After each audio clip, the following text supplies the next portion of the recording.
दोस्तों, स्वागत है आप सभी का मेरे चैनल इंग्लिश फॉर ऑल में। आज के इस वीडियो में अपन मॉडल्स से रिलेटेड कुछ चीज़ें रह गई थी। इस लास्ट वीडियो में अपन इसको फिनिश करेंगे। इसके पहले के 5 वीडियो मॉडल से रिलेटेड जो भी हैं आप उनको ज़रूर देखिएगा। तो आज मैं आपको मॉडल से रिलेटेड कुछ और चीज़ें जो बता रहा हूँ उनको ध्यान से समझिएगा। मॉडल ईडियम्स, अपन ने मॉडल से रिलेटेड आपने 3 टर्म्स देखी होंगी। एक अपन ने देखा था सेमी मॉडल्स, एक अपन ने देखे थे मॉडल्स, और एक शब्द और यूज़ होता है वो होता है semi models, sorry model idioms. ठीक है ना। तो मॉडल ईडियम्स किसको बोलते हैं, मतलब कौन कौन सी चीज़ें मॉडल ईडियम्स के अंदर आएंगी। तो मॉडल ईडियम्स के अंदर आप देखना had better, has to, had to, मतलब ये सारे आ गए इसमें। Has to, have to, had to और वुड रादर, इतनी चीज़ें अपन इनको एक मॉडल की तरह यूज़ करते हैं, इसलिए इनको मॉडल इडियम्स बोलते हैं। अब इनका यूज़ कैसे कैसे करते हैं अपन वो देखेंगे। देखिए, हैड बेटर मैंने आपको बताया था। हैड बेटर जो होता है वो शुड की तरह यूज़ होता है। ठीक है ना, it is used like should. और ये क्या एक्सप्रेस करता है, एडवाइस और सजेशन। लेकिन फिर भी अपन हेड बेटर को, शुड को नहीं गिनते हैं, लेकिन हेड बेटर को अपन मॉडल ईडीएम की श्रेणी में गिनते हैं। ओके, तो यूजेस कैसे होते हैं इसके मैं आपको बताता हूँ। We had better leave now और we will miss the train. Okay, तो यहाँ पर क्या हुआ, अपन ने किसका यूज़ किया, हेड बेटर का यूज़ किया। यहाँ पर अपन शुड का यूज़ भी कर सकते हैं, लेकिन शुड का यूज़ करते हैं तो वो प्योरली मॉडल हो जाता है। अगर हेड बेटर का यूज़ करते हैं तो उसको अपन मॉडल ईडीएम बोलते हैं। You had better not do that again, यहाँ पर भी सजेशन दे रहे हैं, आप सलाह दे रहे हैं। You should not do that again, ये सेंटेंस भी सही है, लेकिन यहाँ पर आपने हैड बेटर का यूज़ किया, लेकिन यहाँ पर ये एक मॉडल ईडीएम की तरह यूज़ हो रहा है। इसी तरह से you had better take exercise every day, यहाँ पर अपन you should take exercise every day ये भी कह सकते हैं। दोनों में कोई डिफरेंस नहीं है, बोथ एक्सप्रेसेस एडवाइस और सजेशन। इसी तरह से आगे देखना, ये तो बात की अपन ने हैड बेटर की। अब बात करते हैं अपन हैज़ टू, हैव टू और हैड टू की। ठीक है ना, has to, have to and had to. तो ये क्या दर्शाते हैं, ये दर्शाते हैं एक्सप्रेस एक्सटर्नल ऑब्लिगेशन।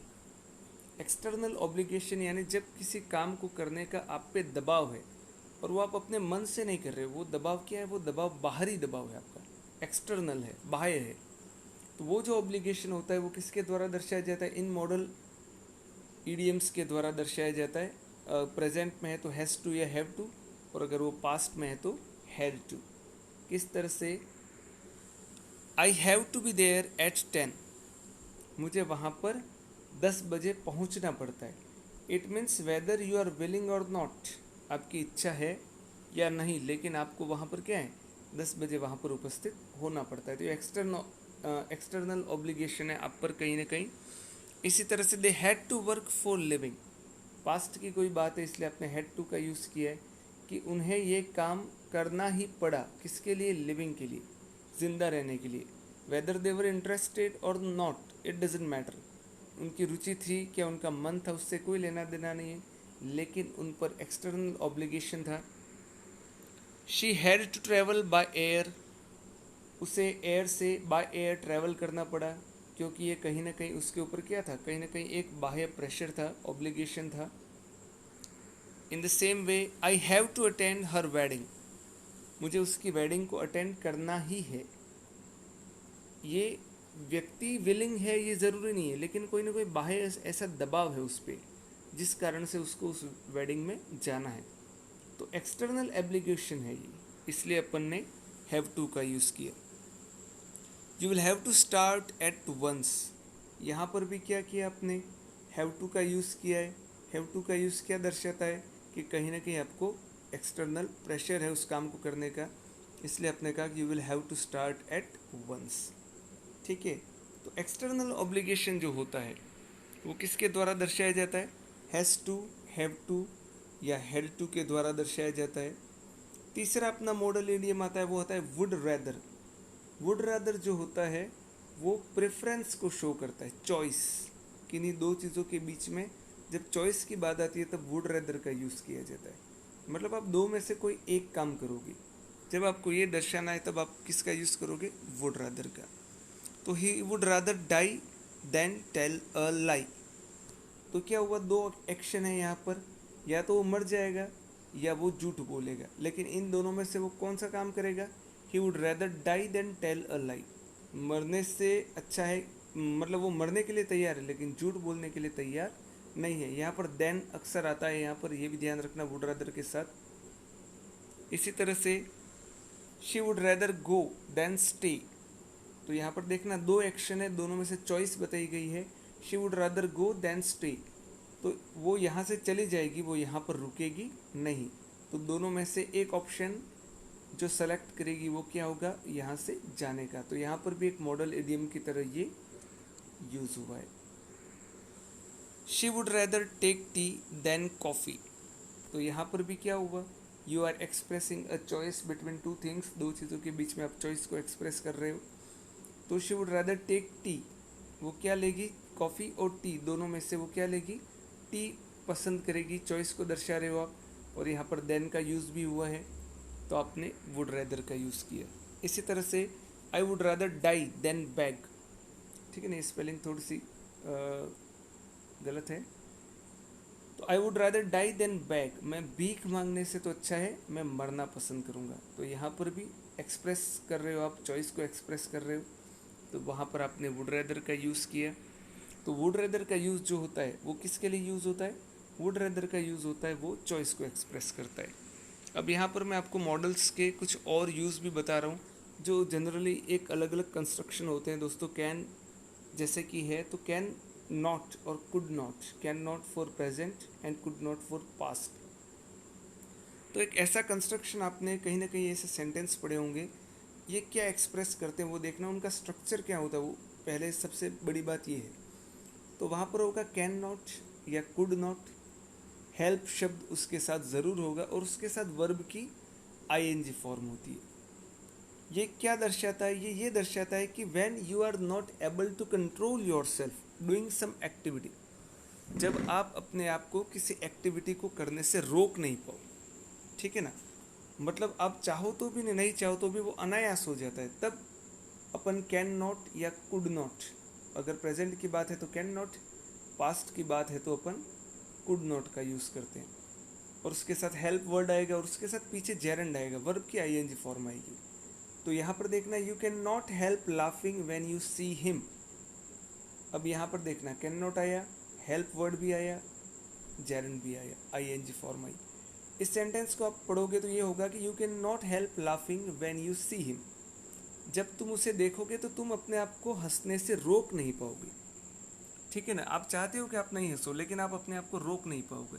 इस चीज़ को एक्सप्रेस करने के लिए क्या किया जाता है, कैन नॉट जब प्रेजेंट की बात होती है, पास्ट की होती है तो तब कुड नॉट का यूज़ किया जाता है।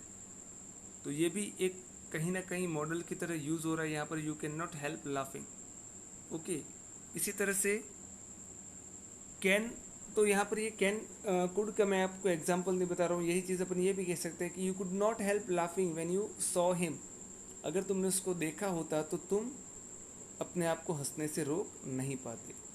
दूसरा कैन का यूज़ होता है दोस्तों वर्ब्स ऑफ परसेप्शन के साथ होता है। वर्ब्स ऑफ परसेप्शन आपने देखी होंगी, जो अपनी इंद्रियों से रिलेटेड जो वर्ब्स होती हैं उनकी क्या विशेषता होती है कि अपन उनको आईएनजी फॉर्मेट में एक्सप्रेस नहीं करते, उनके साथ आईएनजी नहीं लगता है। कैसे देखना, सी है, हियर है, टेंस में आपने देखा होगा, फील है, स्मेल है, टेस्ट है, ये ऐसी वर्ब होती है जो वर्ब ऑफ परसेप्शन कहलाती है। इनको आप आईएनजी फॉर्म में एक्सप्रेस नहीं कर सकते, तो उस कंडीशन में आप क्या करते हो, तब आप कैन मॉडल का यूज़ करते हो उनके साथ, वर्ब ऑफ परसेप्शन के साथ। I can see those picture, अगर मैं यूँ कहता हूँ I am seeing those picture तो वो थोड़ा सा कहीं ना कहीं गलत हो जाता है, तब अपन कैन का यूज़ करते हैं।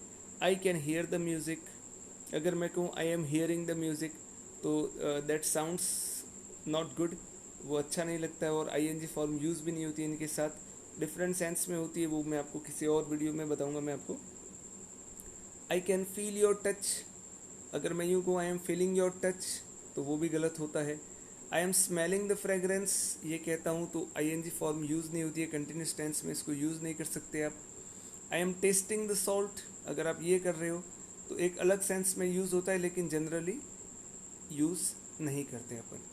तो उस कंडीशन में अपन क्या करते हैं, कैन मॉडल का यूज़ करते हैं, किसके साथ, वर्ब्स ऑफ परसेप्शन के साथ। ओके,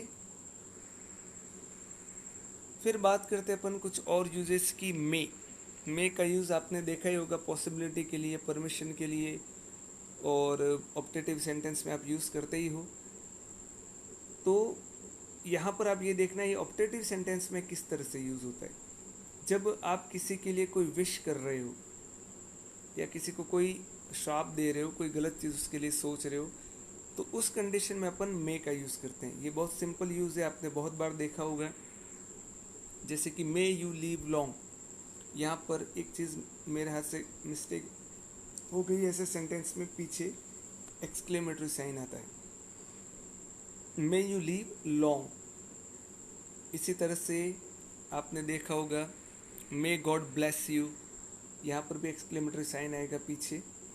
इसी तरह से मे ही रिटर्न होम सेफ, भगवान करे वो जल्दी घर पे आ जाए।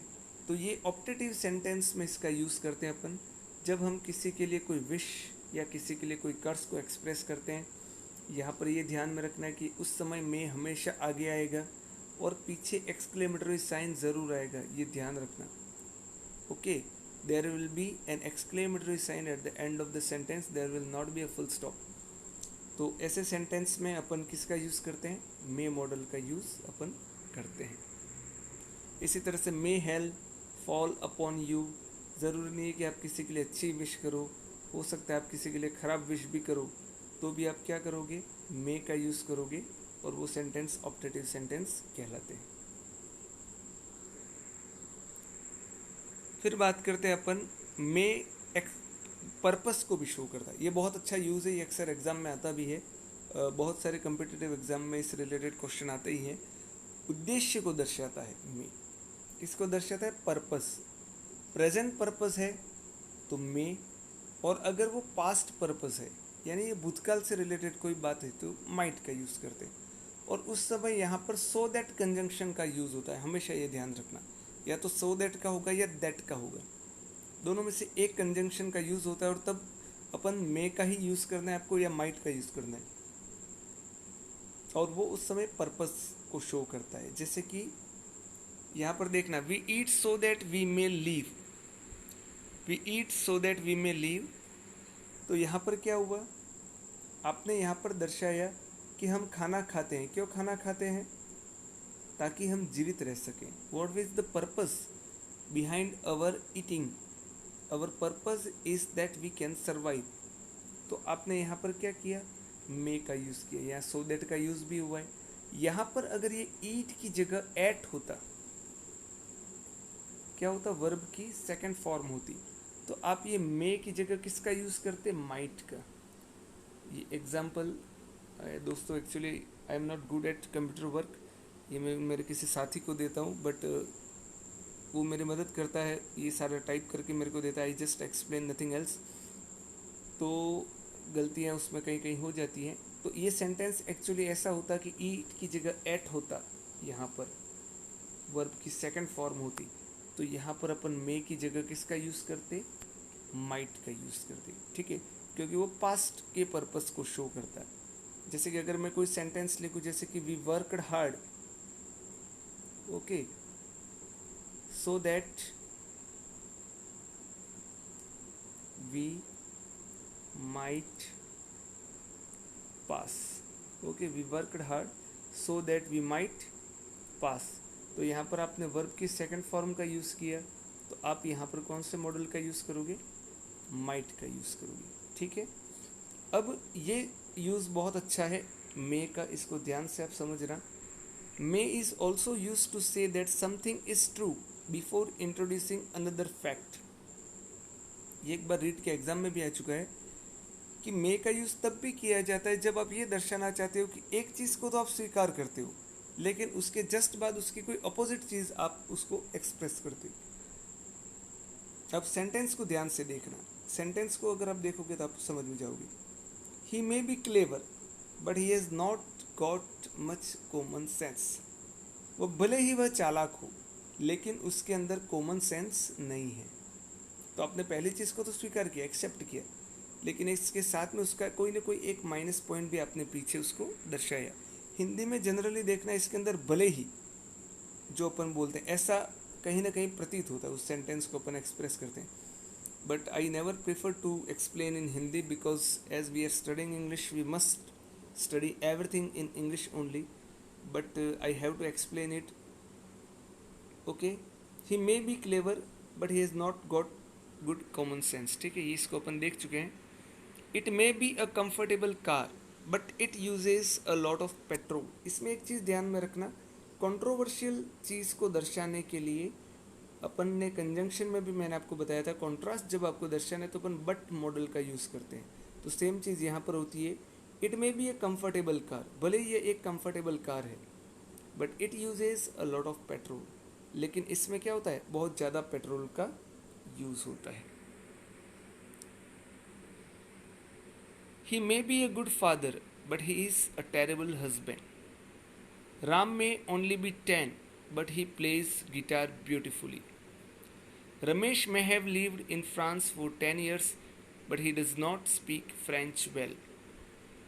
He may be blind, but he runs his own business. He may be clever. ठीक है, ये तो चलिए सेंटेंस बार बार रिपीट हो गया ये. तो इन सेंटेंस को देखना, he may be a good father but he is a terrible husband. यहाँ पर भी आपने क्या किया, एक चीज़ को एक्सप्रेस किया कि वो एक अच्छा पिता है लेकिन वो एक अच्छा पति नहीं है. बट के द्वारा आपने कॉन्ट्रास्ट को शो किया. राम में ओनली बी 10, भले ही राम 10 साल का है, but he plays guitar beautifully, लेकिन वो गिटार बहुत अच्छी तरह से बजाता है. इसी तरह से रमेश में है lived in France for 10 years. Ramesh 10 सालों से फ्रांस में रहा हो, but he does not speak French well, लेकिन वो फ्रेंच अच्छी तरह से नहीं बोल पाता है. ही मे बी ब्लाइंड, भले ही वो अंधा है, but he runs his own business, लेकिन वो अपने खुद का बिजनेस चलाता है. तो ये कॉन्ट्रास्ट जब दर्शाया जाता है जिसमें आप एक चीज़ को एक्सेप्ट करते हो लेकिन साथ ही एक दूसरा उसके साथ एक कॉन्ट्रास्ट को एक्सप्रेस करते हो, तब अपन मे मॉडल का यूज़ करते हैं. ये एग्जाम में आ चुका है दोस्तों, ये ध्यान रखना है इसको, है ना. मैं इसको वर्ड्स में एक्सप्लेन नहीं कर सकता क्योंकि ये रूल शायद आपको किसी किताब में भी नहीं मिलेगा, लेकिन ये कॉन्ट्रास्ट को दर्शाने के लिए भी मे मॉडल का यूज़ किया जाता है. ओके, फिर अपन बात करते हैं पास्ट रूटीन की. ठीक है ना, पास्ट रूटीन की जब बात होती है, यानी जब कोई काम आप पास्ट में किया करते थे और अब नहीं करते हो, तो वहाँ पर अपन वुड और यूज टू का यूज़ करते हैं. दोनों में से किसी भी मॉडल का यूज़ कर सकते हो आप.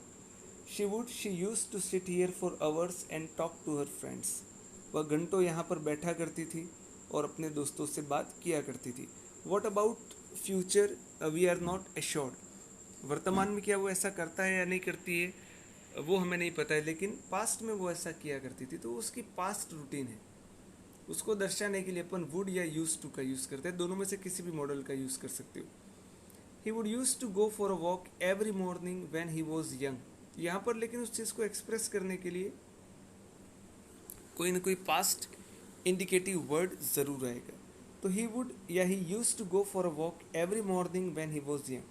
जब वो जवान था तब हर सुबह वह मॉर्निंग वॉक पे जाया करता था. Okay, we would use to sit together and talk for hours. हम पहले घंटों बैठा करते थे साथ में और बातें किया करते थे. पास्ट रूटीन को दर्शा रहा है अपनी ये. वर्तमान में हम वो कर रहे हैं या नहीं कर रहे हैं वो अपन को पता नहीं है. इस यूज टू का एक और यूज़ है, इसको आप ध्यान से समझना. क्या यूज़ है, ये स्ट्रक्चर ध्यान से रखना. बी अगर मैं लिख रहा हूँ इसका मतलब है is, am, are, was, were. Okay, या फिर बिकम या फिर गेट, ये तीनों. और उसके साथ यूज्ड आता है और टू इन्फिनिटिव आता है. दोनों में अंतर है दोस्तों. यहाँ पर यूज टू अपने आप में एक पूरा मॉडल है, यहाँ पर यूज्ड अपने आप में अलग है और टू इन्फिनिटिव अलग है. यहाँ अगर आप देख रहे हो तो यूज टू एक मॉडल है पूरा और गो जो है वो बेयर इन्फिनिटिव है. लेकिन यहाँ पर यूज्ड अपने आप में अलग है, ये मॉडल नहीं है. यहाँ पर ये एक एडजेक्टिव की तरह यूज़ हो रहा है. यहाँ पर ये किस तरह से यूज़ हो रहा है, एक एडजेक्टिव की तरह। उसके बाद आप टू इन्फिनेटिव का यूज़ कर रहे हो। यहाँ आप क्या कर रहे हो, यूज टू अपने आप में एक पूरा मॉडल है, और उसके बाद आप बेयर इन्फिनेटिव का यूज़ कर रहे हो। टू इसका पार्ट नहीं है, लेकिन यहाँ पर टू इसका पार्ट है।